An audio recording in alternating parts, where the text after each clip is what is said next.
Hello दोस्तों, कैसे हैं आप सब। तो दोस्तों हमारे चैनल में उत्तराखंड की निःशुल्क सीरीज चल रही है जिसमें कि आपको पूरा कंप्लीट कोर्स कराया जा रहा है। तो दोस्तों हमारा टॉपिक चल रहा था उत्तराखंड का इतिहास, और उत्तराखंड के इतिहास में हम लोग पढ़ रहे थे कुमाऊं के चंद्रवंश का इतिहास।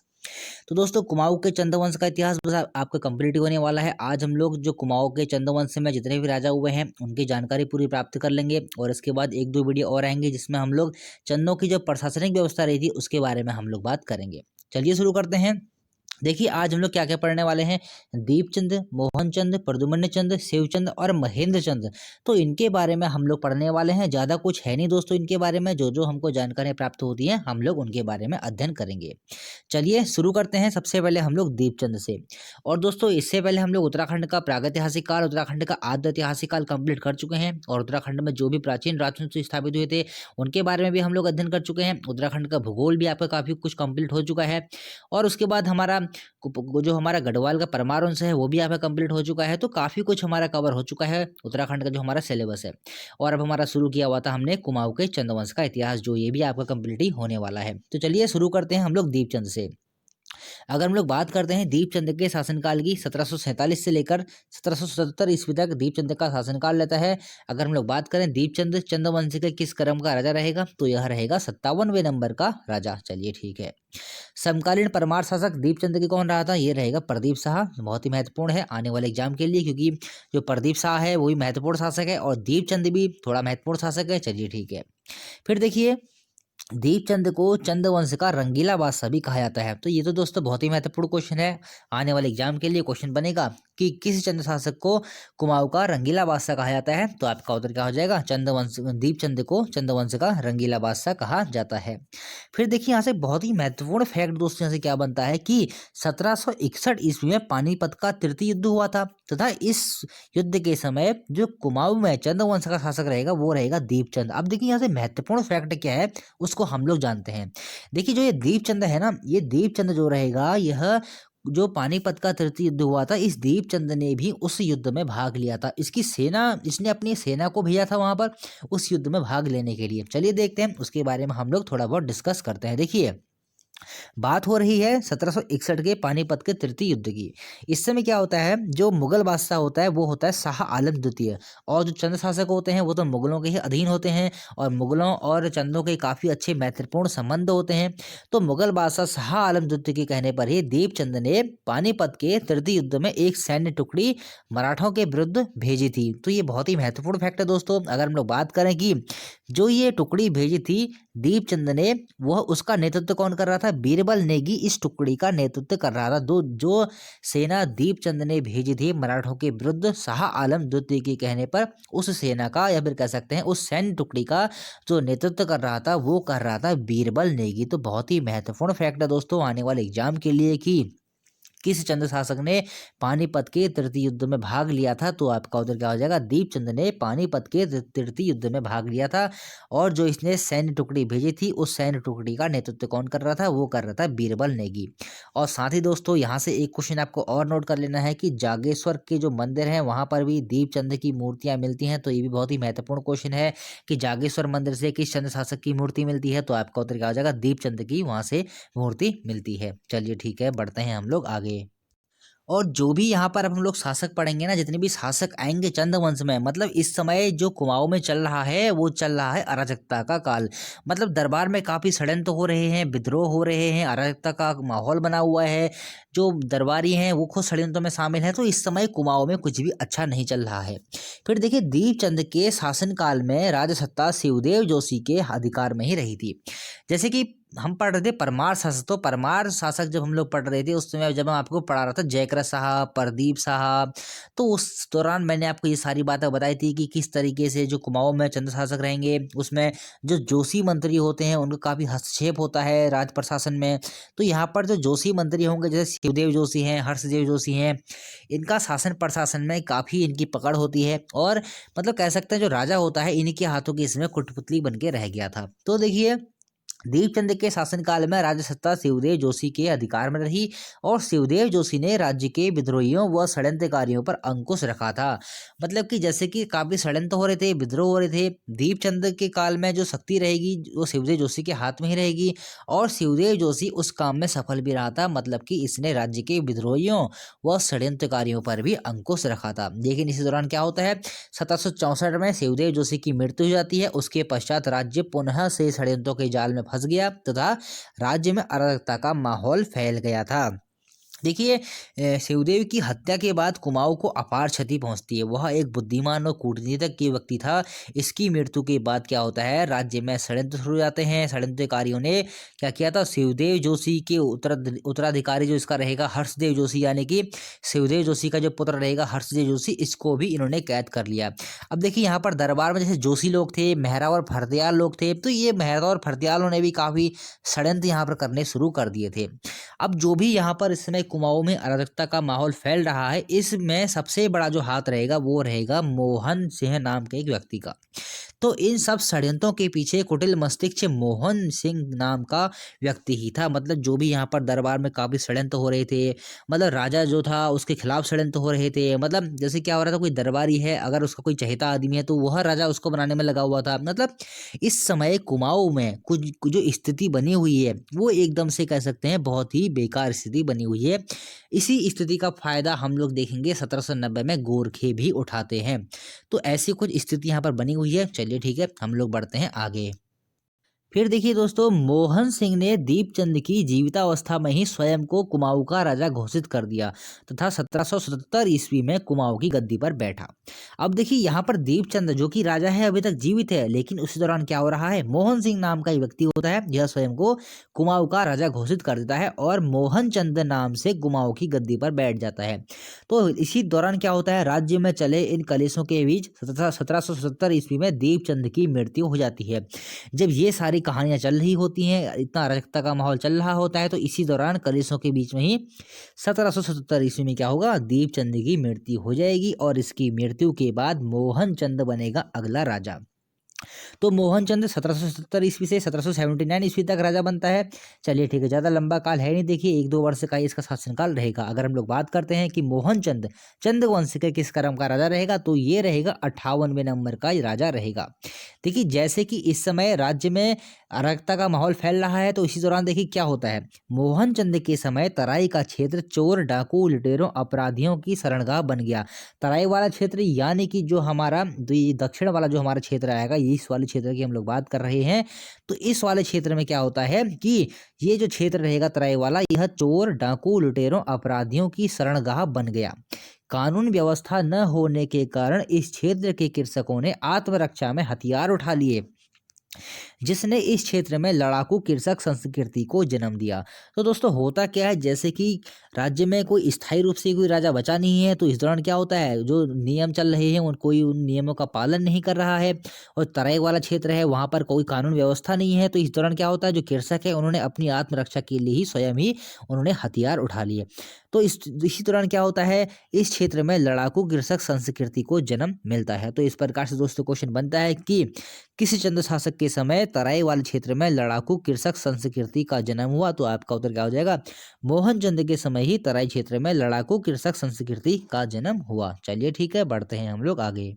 फिर देखिए कुमाऊं में इस राजनीतिक उथल पुथल तथा अशांति के समय दीपचंद के जोशी मंत्रियों में प्रमुख हर्षदेव जोशी ने गढ़ नरेश ललित शाह को कुर्मांचल पर आक्रमण करने को आमंत्रित कर दिया। मतलब कि जब हर्षदेव जोशी देख रहा था इस समय कुमाऊं में कुछ भी अच्छा नहीं चल रहा है, उसने क्या किया, इस समय जो गढ़वाल नरेश बैठा हुआ है ललित शाह, उसने ललित शाह से क्या कहा कि आप कुमाऊं में आइए और यहाँ पर आक्रमण कीजिए। देखिए ये सब मैं आपको पढ़ा चुका हूँ दोस्तों, जब मैं आपको ललित शाह पढ़ा रहा था उस समय ये सारी जानकारी आपको वहाँ पर दे चुका हूँ। हम लोग उस चीज़ को ज़्यादा डिस्कस करेंगे नहीं, इसके लिए आप ललित शाह वाली वीडियो देख लीजिए मेरी परमार वंश में, जो मैंने आपको पढ़ा रखा है वहाँ से भी आपको सारा कुछ मैं ये सब कवर करवा चुका हूँ। फिर देखिए गढ़वाल नरेश को भी ऐसा लगता है चलिए अच्छा मौका है, हम लोग एक बार कुमाऊं पर आक्रमण करते हैं। तो इसी दौरान क्या होता है, ललित शाह कुमाऊं पर आक्रमण करते हैं और एक युद्ध होता है बगवाली पोखर का युद्ध। 1779 ईस्वी में यह युद्ध होता है। आने वाले एग्जाम के लिए बहुत ही महत्वपूर्ण क्वेश्चन है दोस्तों कि बगवाली पोखर का युद्ध कहाँ हुआ था। ये हुआ था अल्मोड़ा में। 1779 ईस्वी में यह युद्ध होता है ललित शाह और मोहन चंद के बीच में। ये भी एग्जाम में दोस्तों क्वेश्चन बन सकता है कि बगवाली पोखर का युद्ध किन के मध्य हुआ था। तो आपका उत्तर क्या हो जाएगा, ललित शाह और मोहन चंद के मध्य में यह युद्ध हुआ था। इस युद्ध में ललित शाह जीत जाता है और मोहन चंद की इस युद्ध में हार हो जाती है। और देखिए मोहन चंद हार जाता है और रामपुर के पठान नवाब फैजुल्ला खान की शरण में चला जाता है। कुछ समय के लिए क्या होता है, ये कुमाऊं वाले क्षेत्र से भाग गया और रामपुर के पठान नवाब फैजुल्ला खान की शरण में यह चला जाता है और बगवाली पोखर के युद्ध में इस प्रकार से ललित शाह जीत जाता है।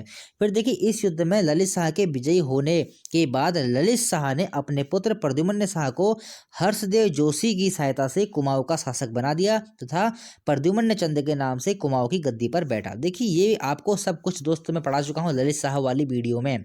अगर आपने वाली वीडियो देखी होंगी तो आपको ज़्यादा दिक्कत होगी नहीं, क्योंकि वो सब का सब वो जो भी ये सारी चीज़ें पढ़ा रहा हूँ अभी, ये सब का सब वहाँ से मैं कवर करवा चुका हूँ। फिर देखिए क्वेश्चन कैसे बनेगा हम लोग एक बार समझ लेते हैं। फिर से देखिए बगवाली पोखर के युद्ध में किसकी विजय हुई थी, आपका उत्तर क्या हो जाएगा, ललित शाह की इस युद्ध में विजय होती है। फिर क्या होता है, इस ही युद्ध के बाद ललित शाह ने अपने पुत्र प्रद्युम्न शाह को प्रद्युम्न चंद के नाम से कुमाऊं की गद्दी पर बैठाला था।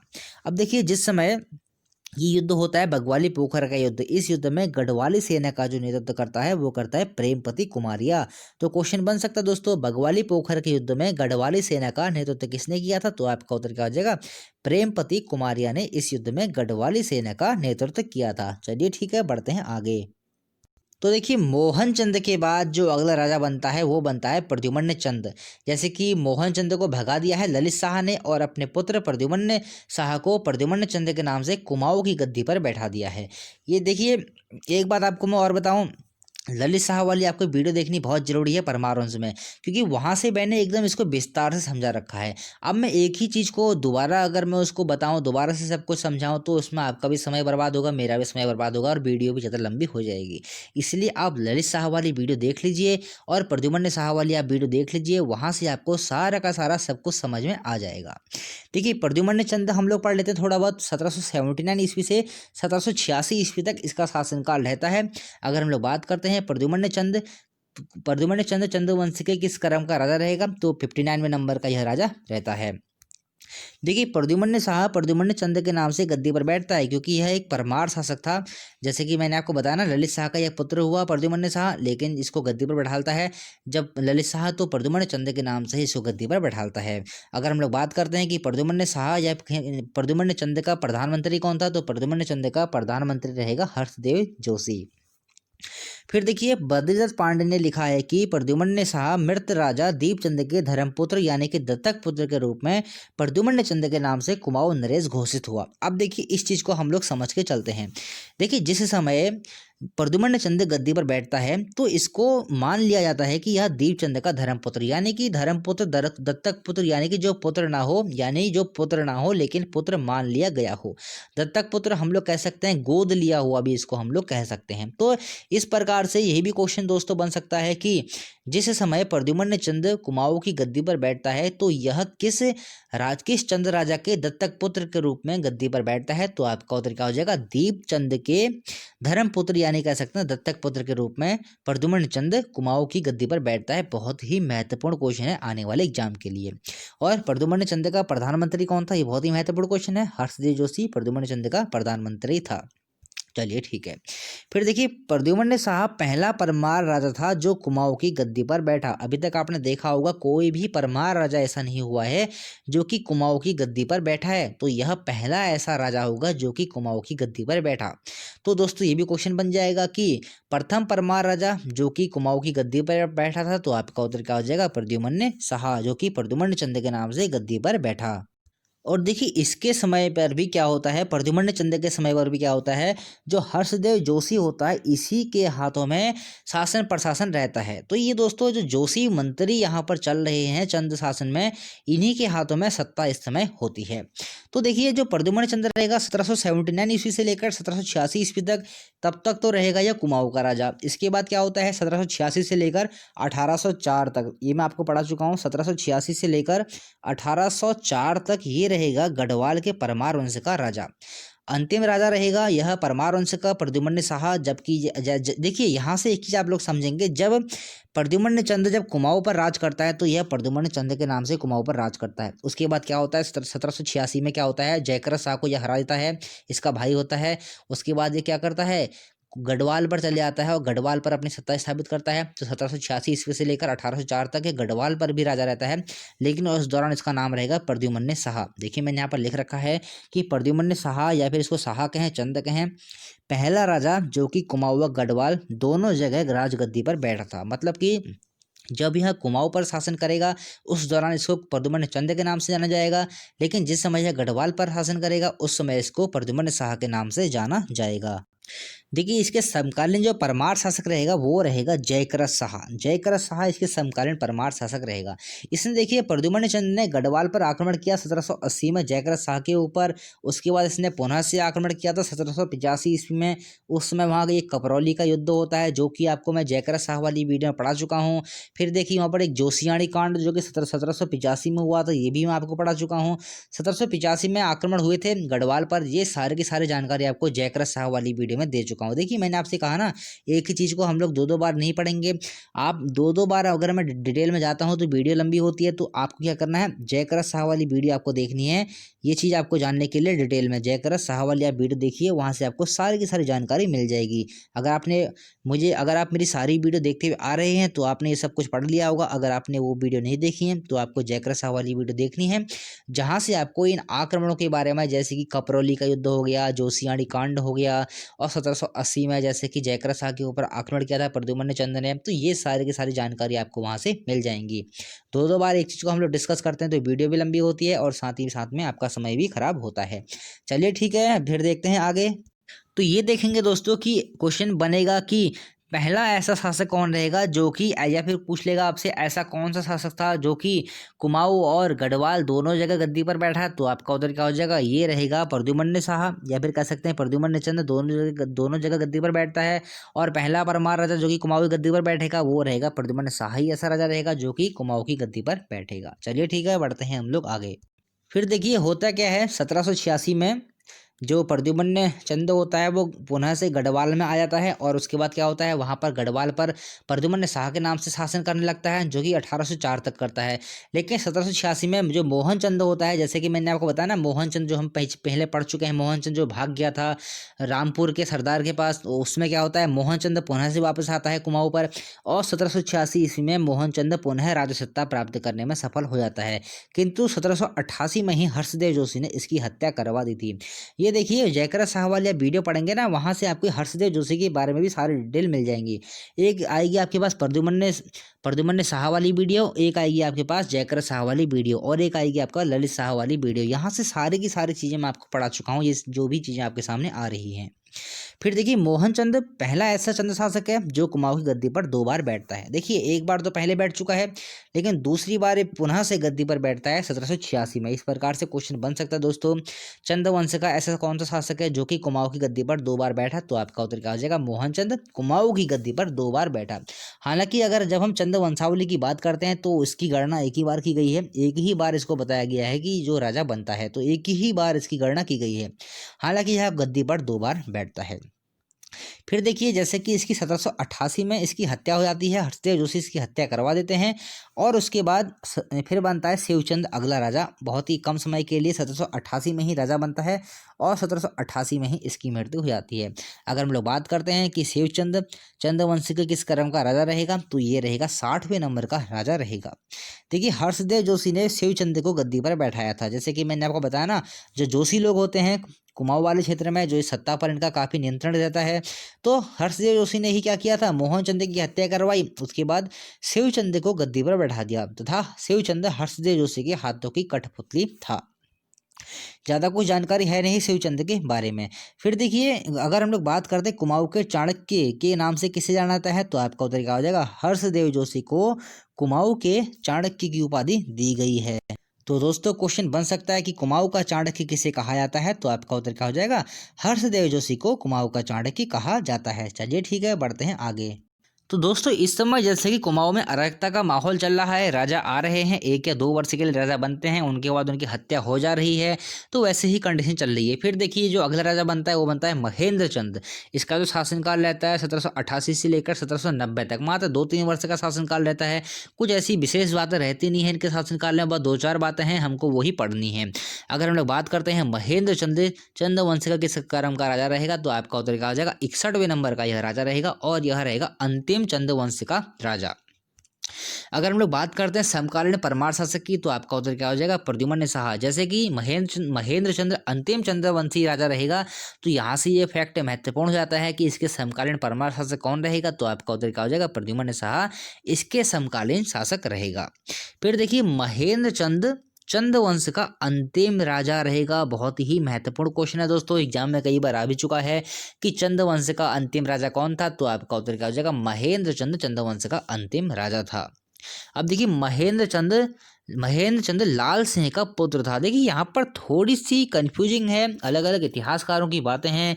कहीं कहीं आपको ये मिलेगा कि जो महेंद्र चंद था वह लाल सिंह का भतीजा था, यानी कि अभी हम पढ़ चुके हैं मोहन चंद, ऐसा ये कहा गया है कि जो महेंद्र चंद है वो मोहन चंद का पुत्र था, लेकिन कहीं कहीं पर ऐसा मिलता है हमको कि यह लाल सिंह का पुत्र था।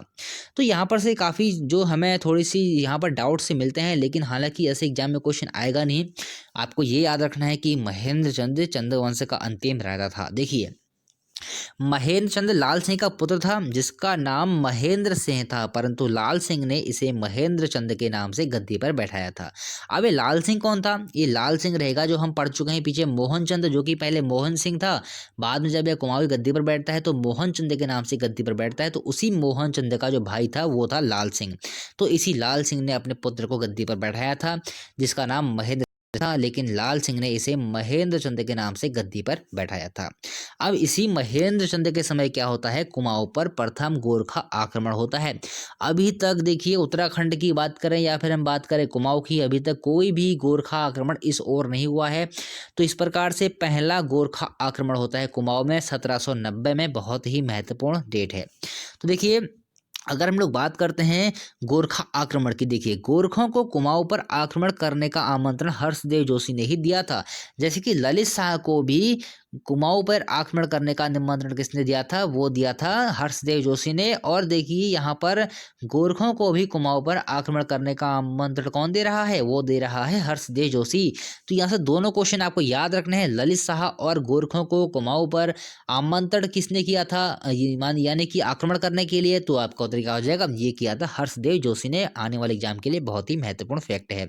देखिए अगली वाली वीडियो में जब हम लोग शुरू करेंगे, जो अगला हमारा जो चैप्टर शुरू होगा, हालांकि ये भी चंद्रवंश के 2-3 वीडियो में आपको और दूंगा, लेकिन उसके बाद जो आपका चैप्टर होगा गोरखा राज, उत्तराखंड में गोरखा राज जो आपका स्टार्टिंग होगा, तो वहां से जो गोरखों ने उत्तराखंड में जो आक्रमण किए थे इनके बारे में हम लोग बहुत ही डिटेल से चर्चा करेंगे। फिलहाल हम लोग यहाँ पर पढ़ रहे हैं चंद्र राजा, तो हम लोग उन्हीं चंद्र राजाओं के बारे में बात करेंगे। चलिए ठीक है, बढ़ते हैं हम लोग आगे। तो देखिए जैसे कि गोरखों ने यहाँ पर आक्रमण किया तो उसी दौरान एक युद्ध होता है, युद्ध का नाम है हवाला बाग का युद्ध। 1790 में यह युद्ध होता है महेंद्र चंद और गोरखों के मध्य में। तो दोस्तों इस युद्ध में क्या होता है, ज़्यादा गोरखों को दिक्कत का सामना करना नहीं पड़ा था, थोड़े से उनके आक्रमण से ही यहाँ पर उनको सफलता मिल गई थी। अमर सिंह थापा और चौधरी बहादुर जैसे उनके सेनापति हुआ करते थे, उन्हीं के नेतृत्व में यह युद्ध लड़ा गया था हवाला बाग का। और 1790 में क्या होता है, गोरखा राज की कुमाऊं में स्थापना हो जाती है। तो ये दोस्तों बहुत ही महत्वपूर्ण फैक्ट है कि किस चंद्र शासक के समय कुमाऊं में गोरखा राज की स्थापना हुई थी, तो आपका उत्तर क्या हो जाएगा, महेंद्र चंद के समय ही कुमाऊं में गोरखा राज की स्थापना हुई थी। इस युद्ध में महेंद्र चंद हार गया तथा 1790 में कुमाऊं में गोरखों की सत्ता स्थापित हो गई। अगर हम लोग बात करते हैं कि कुमाऊं वाले क्षेत्र में गोरखों की सत्ता कितने समय तक चली, तो आपका उत्तर क्या हो जाएगा, 25 वर्ष तक यहाँ पर इनकी सत्ता चली थी। उसके बाद 1804 में, जैसे कि आपको पढ़ा चुका हूँ, वहाँ पर गढ़वाल पर भी गोरखों ने अपना शासन स्थापित कर लिया था। 10.5 वर्ष 10.5 वर्ष तक यहाँ पर गढ़वाल वाले क्षेत्र पर गोरखों ने अपना राज स्थापित किया था और 25 वर्ष गोरखों ने अपना राज स्थापित किया था कुमाऊं वाले क्षेत्र पर। इनके शासनकाल को जैसे कि यहाँ पर गोरखों ने यहाँ पर शासन किया था, इसको गोरख्याली शासन के नाम से जाना जाता है। तो ये सब चीज़ें मैं अभी आपको आगे पढ़ाऊंगा। जब गोरखों वाला हमारा चैप्टर हम लोग शुरू करेंगे तो वहाँ हम लोग सारी चीज़ें पढ़ेंगे। जो हवाला बाग का हमारा युद्ध हुआ था, वहाँ पर कौन कौन लोग रहे थे, कौन कौन से युद्ध हुए थे, बहुत सारे जो भी हमारे चीज़ें हमको प्राप्त होती हैं, कहाँ कहाँ पर किस सेनापति ने युद्ध लड़ा था, किसकी मृत्यु हुई थी, क्या हुआ था, वो सारी जानकारी हम लोग गोरखों वाले पार्ट में पढ़ेंगे। चलिए ठीक है। फिर देखिए, चंदवंश पूर्वी उत्तराखंड का अंतिम क्षेत्रीय राजवंश था। मतलब कि अगर हम लोग बात करते हैं उत्तराखंड के पूर्वी भाग की, उत्तराखंड के हम लोग बात कर रहे हैं इस वाले भाग की, पूर्वी भाग की यानी कि कुमाऊं वाले भाग की, तो चंदवंश ही रहेगा उत्तराखंड का अंतिम क्षेत्रीय राजवंश। तो क्वेश्चन बन सकता है दोस्तों कि उत्तराखंड के पूर्वी भाग का अंतिम क्षेत्रीय राजवंश कौन सा था, तो आपका उत्तर क्या हो जाएगा, चंदवंश ही उत्तराखंड के पूर्वी क्षेत्र का पूर्वी भाग का अंतिम क्षेत्रीय राजवंश था। क्योंकि इसके बाद देखिए गोरखे आते हैं, वो नेपाल से आते हैं, और गोरखों के बाद यहाँ पर कौन आएगा, वो आएगी ब्रिटिश सरकार। तो वो भी कहाँ से आती है, बाहर से ही आती है। तो क्षेत्रीय यहाँ पर कुछ इसमें रह नहीं जाएगा। तो ब्रिटिश सरकार के बाद भारत आज़ाद हो जाएगा, उसके बाद ही हम लोग कह सकते हैं कि इस प्रकार से यह अंतिम क्षेत्रीय राजवंश रहेगा। फिर देखिए, चंदवंश की कनिष्ठ शाखा किसे कहा गया है, तो रौतेलाओं को ही चंदवंश की कनिष्ठ शाखा कहा गया है। तो क्वेश्चन बन सकता है दोस्तों, चंदवंश की कनिष्ठ शाखा को किसको कहा गया है, तो आपका उत्तर आ जाएगा रौतेलाओं को ही चंदवंश की कनिष्ठ शाखा कहा गया है। फिर देखिए, सर्वाधिक समय तक शासन करने वाला जो चंद शासक रहेगा वो रहेगा गरुड़ ज्ञानचंद। इसको भी आपको नोट कर लेना है। उस वाली वीडियो में शायद आपको मैं बता नहीं पाया था, तो आपको नोट करना है कि सर्वाधिक समय तक शासन करने वाला चंद राजा कौन रहेगा, वो रहेगा गरुड़ ज्ञानचंद। और एक क्वेश्चन आपको यहाँ से और नोट कर लेना है, लखुली बिरोली, लखुली यहाँ पर नोट करेंगे दोस्तों, लखुली बिराली किस चंद शासक को कहा गया है, तो ये कहा गया है लक्ष्मी चंद को लखुली बिराली, लक्ष्मी चंद को ही लखुली बिराली कहा गया है। आने वाले एग्जाम में दोस्तों ये क्वेश्चन आ सकता है। तो दोस्तों इस प्रकार से आपके जो भी चंद राजा रहे थे उनके बारे में हमने संपूर्ण अध्ययन कर लिया है। अब देखिए, गोरखा हम लोग पढ़ेंगे जब हम लोग शुरू करेंगे अगला चैप्टर गोरखाओं से संबंधित शुरू करेंगे। हालांकि अभी आपको 2-3 वीडियो और पढ़नी है चंदों से संबंधित, जिसमें हम लोग चंद वंशों की जो शासन प्रशासन की प्रणाली है, उनकी न्याय प्रणाली है, उनकी कर प्रणाली है, उनकी भू व्यवस्था प्रणाली है, उसके बारे में हम लोग 2-3 वीडियो में चर्चा करेंगे। उसके बाद हम लोग शुरू करेंगे गोरखा राज। तो गोरखाओं के बारे में भी दोस्तों हम लोग काफ़ी विस्तार से हम लोग पढ़ेंगे, क्योंकि उनके समय में भी जो भी यहाँ पर चीज़ें हुई हैं उनके बारे में हम लोग अध्ययन करेंगे। जो भी हवाला जो भी युद्ध हुए ना, जैसे 1790 में कुमाऊं पर गोरखों ने आक्रमण किया था, उसके बाद 1791 में गढ़वाल पर आक्रमण किया था, 1804 में गढ़वाल पर आक्रमण किया था। तो उन आक्रमणों के बारे में हम लोग चर्चा करेंगे। जब जब उन्होंने यहाँ पर शासन किया, उनके समय में क्या क्या प्रशासनिक उनके द्वारा कार्य किए गए थे, उसके बारे में हम लोग चर्चा करेंगे। तो ये सारी की सारी बातें हमारी होंगी गोरखाओं के समय में। चलिए दोस्तों, आज के लिए इतना ही। और दोस्तों आप हमारे फेसबुक पेज से ऐड हो जाइए, आपको नीचे डिस्क्रिप्शन में लिंक मिल जाएगा। और साथ ही साथ मैंने आपको बताया ना, जयकर शाह वाली आपको वीडियो देखनी है, जयकर शाह वाली वीडियो में आपको जो प्रद्युम्न चंद वाली जो बातें हैं वहां से आपको मिल जाएंगी। और ये आपको देखनी है ललित शाह वाली वीडियो, ललित शाह वाली वीडियो में भी आपको प्रद्युम्न शाह से संबंधित कुछ जानकारियां मिलेंगी। और साथ ही साथ में जो परमार वंश में जो मैंने आपको पढ़ाया था प्रद्युम्न शाह के बारे में, वो तो आपने पढ़ ही लिया होगा। तो ये जयकर शाह और ललित शाह वाली अगर आप ये वीडियो देख रहे हैं, प्रद्युम्न चंद के बारे में अगर आप जानना चाहते हैं, तो जयकर शाह और ललित शाह वाली वीडियो देख लीजिए। लिंक आपको नीचे डिस्क्रिप्शन में मिल जाएगा, या फिर आप हमारे चैनल के प्लेलिस्ट में जाएंगे, वहां से भी आपको सारी की सारी वीडियो उपलब्ध है। तो दोस्तों आज के लिए इतना ही, मिलते हैं अगली वीडियो में। अगली वीडियो हमारी चंदवंशों की जो प्रशासनिक व्यवस्था है उससे संबंधित होगी। तो मिलते हैं अगली वीडियो में। अगर वीडियो पसंद आई हो तो लाइक कीजिए और चैनल को सब्सक्राइब कीजिए।